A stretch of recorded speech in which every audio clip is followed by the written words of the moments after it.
पहिल्यांदाच विमान प्रवास करत आहात? विमान प्रवासात दोन प्रकारच्या बॅगा असतात. पहिली म्हणजे केबिन बॅग, जी आपण विमानात सोबत घेऊन जातो, आणि दुसरी म्हणजे चेक इन बॅग, जी विमान कंपनीकडे सामान म्हणून जमा केली जाते.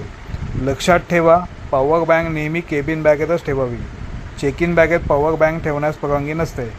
तसेच औषधे, मोबाईल, चार्जर, पैसे आणि महत्त्वाचे कागदपत्रे देखील केबिन बॅगेत ठेवावीत. देशांतर्गत प्रवासासाठी किमान 2 तास आणि आंतरराष्ट्रीय प्रवासासाठी 3 तास आधी विमानतळावर पोहोचा. प्रवासाच्या आधी तिकीट, ओळखपत्र, मोबाईल, चार्जर, पॉवर बँक तपासून घ्यायला विसरू नका. पुढील भागात आपण विमानतळावरील संपूर्ण प्रक्रिया, चेक इन, सिक्युरिटी चेक आणि बोर्डिंग याबद्दल माहिती जाणून घेणार आहोत. हा भाग चुकायचा नसेल तर श्रीपाद व्हिडिओजला फॉलो करा.